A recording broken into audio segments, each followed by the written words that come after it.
Bueno, muy bien. Vamos a ver una síntesis de lo que vimos del liberalismo. ¿Está? Una pequeña síntesis, un cuadro que más o menos pueda verse reflejado las diferentes dimensiones humanas, pero desde la perspectiva del liberalismo. ¿Está? Vamos a ir tratando de hacer a destacar algunos puntos. Bueno, primero, recuerden que la tesis del liberalismo, la tesis principal del liberalismo, el liberalismo acá, descansa en la idea de que el hombre, ¿sí? Esto es el humanismo liberal, de que el hombre, el individuo concreto, ¿ah? El hombre es libertad absoluta. El hombre es libertad absoluta. Libertad absoluta. ¿Sí? Esta es la tesis, si se quiere, el punto de partida. El punto de partida es la idea de que el hombre es libertad absoluta. Pero el hombre, en este sentido el hombre, es un concepto universal. Es algo universal. Y como tal, ¿tá? Todo lo que es universal, dijimos, para el liberalismo, y esto por la influencia que hay de la filosofía del nominalismo de Guillermo de Ockham, la influencia que hay, el universal no es real. Entonces, el hombre es libertad absoluta, hay que explicar. ¿Qué hombre? Lo que sí va a ser justamente el individuo. El individuo humano es lo real. Y por lo tanto, este individuo humano es el que goza de una libertad absoluta. ¿Ah? Bien, pues eso es un individualismo. De acá que decíamos que si el individuo tiene libertad plena, libertad absoluta, ¿ah? No se determina su libertad en relación a un bien que le es superior, como sí concebía, dijimos, el pensamiento clásico, ¿no? La filosofía clásica, la perspectiva clásica de lo que es el hombre, afirmaba que lo que es bueno es justamente aquellos objetos que perfeccionan la naturaleza humana. Y por lo tanto está en el hombre el deber moral de conquistar esos bienes que perfeccionan la naturaleza humana. Pero fíjense que perfeccionan la naturaleza universal del hombre y por lo tanto perfecciona a cada individuo. Como el liberalismo carece de esta naturaleza humana en sentido universal, y lo único es el individuo, y que el individuo tiene una libertad plena y absoluta, ya el bien, lo que está bien, lo que está mal, ¿se ve? No surge de la naturaleza del hombre, que en última instancia procedía de Dios según esta perspectiva, sino que el hombre, al tener libertad plena, libertad absoluta, ¿se ve? Lo moralmente bueno y lo moralmente malo lo determina el hombre. O sea, está la libertad por encima del bien, en este sentido. Ahora bien, ¿qué hombre? El individuo concreto. Por eso decíamos que en materia moral, como consecuencia de esto, en materia moral, decimos que es un subjetivismo. Ya explicamos que era el subjetivismo individualista. ¿Está? Individualista. Individualista. Es el individuo que determina lo que está bien y lo que está mal. Ahora bien, otra cosa que habíamos dicho, bueno, pero entonces, ¿es posible vivir en sociedad si cada uno determina lo que está bien y lo que está mal? No. Por lo tanto, de acá se deriva que la sociedad entonces, en este sentido pleno, no es posible, no es algo natural. ¿Qué era que no es algo natural? No, justamente, no deriva, no emana de su propia naturaleza, ¿eh? Sino que la sociedad, en última instancia, la sociedad no es moral, pero no es algo natural, por eso la sociedad va a surgir justamente como un contrato. La sociedad es un contrato, es fruto de un contrato.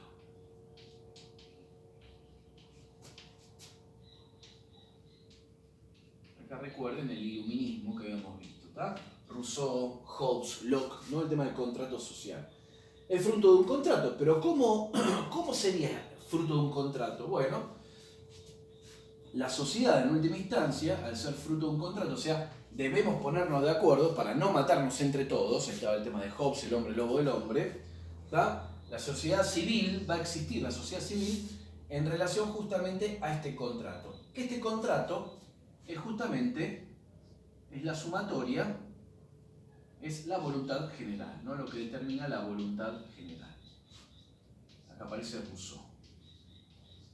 Y esta voluntad general, ¿tá? Esta voluntad general, así, voluntad general. Y esta voluntad general, habíamos dicho, es por medio del sufragio universal. ¿Tá? Esto, el fruto va a ser entonces por medio del sufragio universal, del voto. Sufragio universal, vamos a tener el voto, ¿no? Vamos a tener la voluntad general. O sea, sufragio universal de voluntades individuales, la sumatoria de estas voluntades individuales va a ser la voluntad general, o sea, lo que determine la mayoría, eso es la voluntad general. Esta voluntad general se va a convertir justamente, esta voluntad general, vamos a ver que se convierte en materia moral, lo que se debe hacer, lo que está bien y lo que está mal, lo va a determinar la voluntad general. Por eso acá encontramos justamente, en vez de un subjetivismo individualista, como sumatoria de individuos, un subjetivismo, si se quiere, subjetivismo colectivo. Es la sociedad la que determina qué es lo bueno y qué es lo malo. ¿Cómo la sociedad? ¿Qué sería? La sociedad determina lo que es lo bueno y lo que es lo malo. Bueno, es el fruto del contrato, es la voluntad general. Ahora, justamente de acá surge la idea de un Estado. De un Estado quien controle, justamente,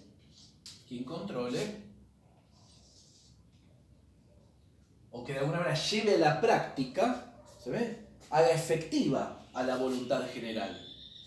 Este Estado, ¿tá? Que lo que tiene que hacer es garantizar las libertades individuales, es un Estado que tiene que brindar seguridad, por eso es un Estado en sentido negativo, ¿no? ¿Por qué? Vamos por partes. Primero, el Estado lo que tiene que hacer entonces es garantizar la voluntad general. O sea, garantizar a la voluntad general. Esto quiere decir entonces que tiene que garantizar los derechos,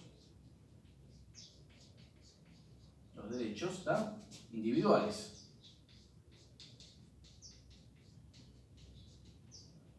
¿Sí? Los derechos individuales, ¿tá? Para que no nos matemos entre todos. Por eso el Estado va a ser entonces un mal necesario. Vamos a hacer una síntesis de lo que estuvimos viendo, por eso voy un poco rápido. Mal, ¿por qué? Habíamos dicho. Un mal porque limita la libertad del individuo. Ya acá el individuo no es absolutamente libre porque de alguna manera tiene que pactar, tiene que ponerse de acuerdo con otros para no matarse entre sí. Por eso es un mal, limita la libertad, pero no es necesario. ¿Por qué es necesaria a la autoridad del Estado? ¿Por qué es necesario el Estado? Porque si no nos matamos entre todos. La vida social es posible, ¿se ve? Si hay algo que garantice los derechos individuales y que garantice justamente este contrato que es la voluntad general. Esto es más o menos el esquema. ¿Ah? Esto es un mal necesario. Ahora bien, ¿qué pasa con la ley? ¿Qué pasa con las leyes? Acá, sociedad, Estado, tenemos la ley, ¿no? Las leyes. ¿Cuál será la ley, entonces? Si se acuerdan cuando vimos derecho natural, ley natural, dijimos que las leyes positivas que hace el legislador, Estado, recuerden que el Estado tiene tres partes, ¿no? Un poder ejecutivo, un poder legislativo y judicial. El legislativo es el que hace las leyes. Fíjense que para el derecho natural, o la ley natural, que era la concepción clásica que habíamos visto, la ley positiva, o sea, las leyes que hace el legislador para el orden social, para ordenar a la sociedad, para que esa ley sea justa, debe ampararse en los principios justamente de la ley natural. O sea, que una ley es justa siempre y cuando se articule, esté adecuada, derive de la ley natural. O sea, que tenga que ver, esté sustentada, fundamentada en la ley natural. En cambio, en este esquema, como no podemos hablar de ley natural en el sentido universal, ¿se ve? En el sentido universal, porque no hay naturaleza humana, en el sentido general, solamente hay naturaleza individual, solamente hay individuos concretos, la única salida que va a tener el liberalismo para poder justificar a la ley positiva, o sea, a la ley positiva, la única manera de justificar es que esta ley será justa si justamente expresa, si se fundamenta o expresa el contrato, es decir, si expresa la voluntad general. ¿Se ve? O sea que la ley entonces se funda en la voluntad general. En la voluntad general. Y por eso el legislador debe expresar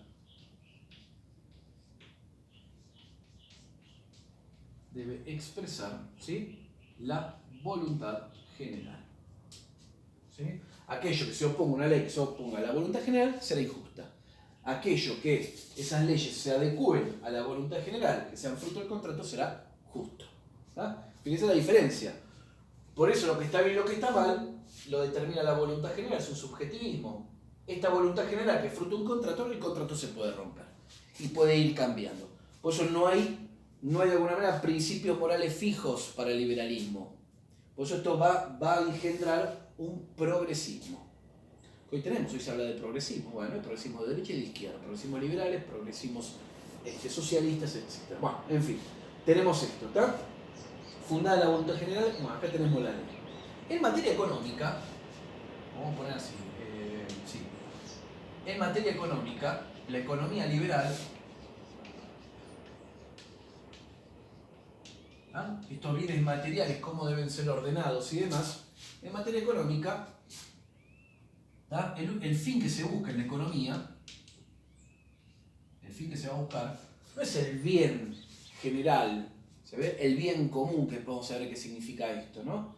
Para el perfeccionamiento del hombre, como va a postular la posición del derecho natural. Sino que acá, si todo gira en torno al individuo, la sociedad no es algo natural, ¿no? Sino que es por conveniencia la sociedad, para que no nos matemos entre todos, el fin de la economía va a ser el lucro personal.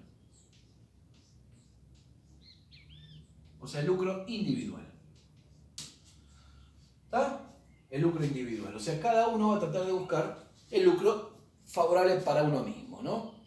Uno diría, bueno, pero esto va a generar un gran caos. Según el liberalismo, dice que lo que va a regular justamente la economía, la única ley que regula la vida económica es la ley de la oferta y demanda. Podemos decir que el mercado se autorregula por sí mismo, ¿no? Por eso el Estado, ¿qué quiere decir esto? Que la ley, la única ley que regula la economía es la ley de la oferta y la demanda. Esto quiere decir que no hay, de alguna manera, ni el Estado, pues es un Estado mínimo, ni el Estado, ni la moral, ni la religión,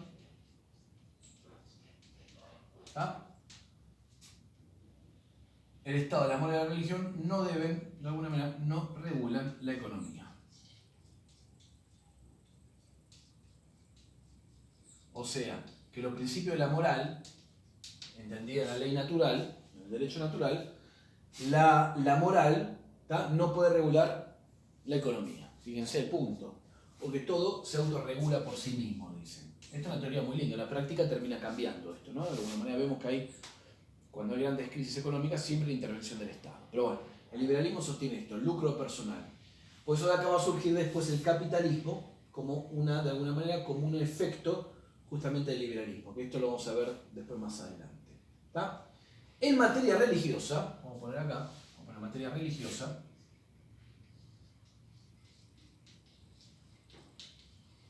la religión para el liberalismo es lo que podemos llamar un ateísmo práctico. ¿Qué quiere decir esto? No niegan la existencia de Dios abiertamente, no niegan, se ve, la práctica religiosa abiertamente, Pero ¿por qué ateísmo práctico? Porque práctico quiere decir justamente de la acción, del obrar del hombre. O sea, que la sociedad para el liberalismo, la sociedad, en última instancia, lo que es la vida social, ¿no? La política, la sociedad, la economía, todo lo que tenga que ver con la vida social, la religión no tiene ninguna intervención. O sea que la religión para el liberalismo es una cuestión puramente individual. Cada uno, en el foro de su conciencia, podrá aceptar o no una religión X. Podrá aceptar una religión X. O sea, todas las religiones son varias, pero siempre y cuando se mantenga en la intimidad de lo privado. ¿No? En la intimidad de lo privado. Pues la religión no puede participar justamente en las cuestiones del Estado. De acá viene justamente lo que va a derivar en esto, es en un indiferentismo religioso.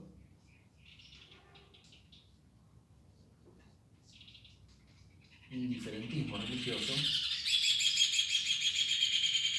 No interesa la religión, va a terminar en un agnosticismo, porque en última instancia no interesa saber o no saberse la existencia de Dios, el hombre debe autobastarse a sí mismo, y esto va a llevar a este ateísmo práctico, ¿no? Una negación de lo religioso a un ateísmo práctico. ¿Está? Y acá viene, por ejemplo, una de las cosas que postura el liberalismo es la separación de la Iglesia, en el caso nuestro, ¿no? La Iglesia y el Estado. Una separación de la Iglesia y el Estado. ¿Sí? Esto es lo que principalmente va a sostener, ¿no? Separación de la Iglesia y el Estado.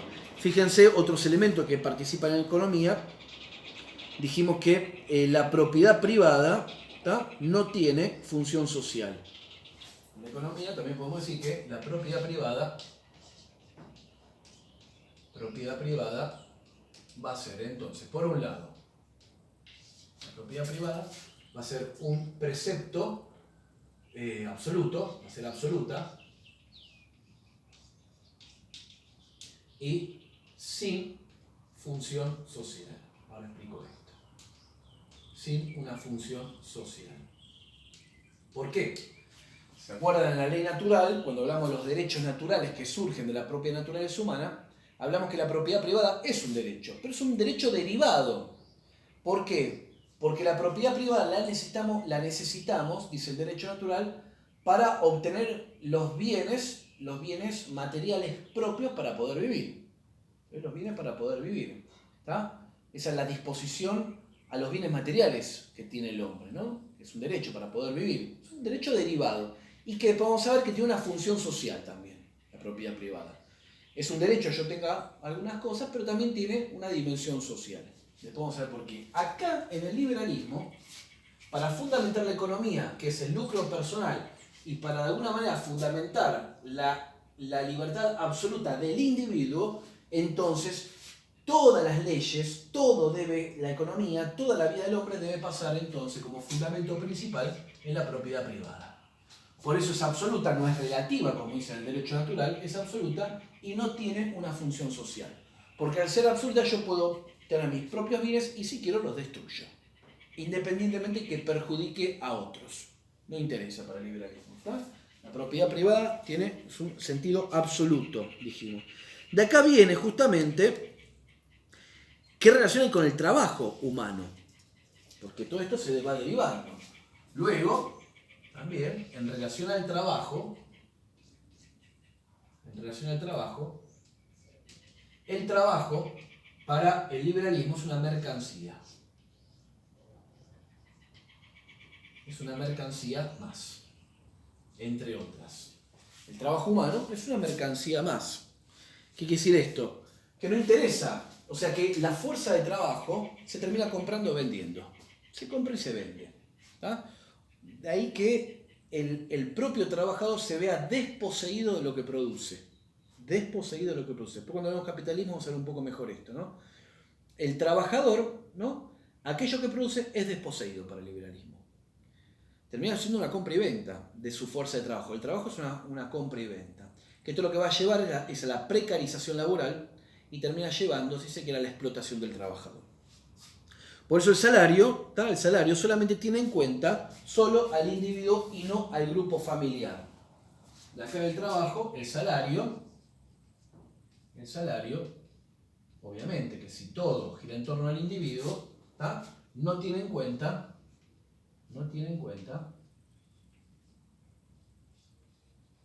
el grupo familiar. Al grupo familiar. Es decir, no importa si ese hombre, ese obrero, vamos a poner por caso, tiene que mantener con su salario a su familia. Se va a tratar de ver solamente de satisfacer lo menos posible y para que ese individuo en concreto le alcance para tener una vida, vamos a poner así, ¿no? Independientemente de si tiene gente a cargo, ¿no? Esto es lo que va a atender el liberalismo. Recuerden que el liberalismo son ideas que esto después se va a ir viendo. En la práctica va tomando como cuerpo en la práctica. Siempre después vamos a ver que siempre hay ciertos límites que la realidad va marcando. Pero son ideas, ¿no? Son ideas. Bien, a ver, alguna cosita más. Bueno, la cultura, en cuanto a la cultura, ¿sí? Decimos que es una actividad completamente autónoma, desvinculada de la moral, ¿no? La cultura es algo autónomo, independiente de lo moral. La cultura es autónoma a la moral.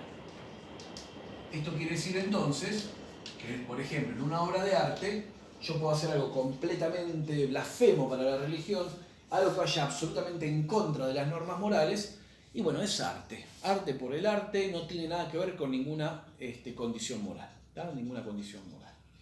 Bien, o sea que el arte permite todo, hasta lo más, si se quiere, extraño y espantoso, es válido para el liberalismo. ¿Tá? Y bueno, una cosita más, el Estado en relación a la religión, va a ser un Estado laicista. Es decir, sin ningún tipo de injerencia de la religión. O sea, el Estado es absolutamente independiente y debe estar absolutamente separado, habíamos dicho, de justamente la religión, ¿no? De la Iglesia en este caso, ¿no? Esto tiene que ver, vamos a subirlo acá, ¿no? Entre separación del Estado y de Iglesia.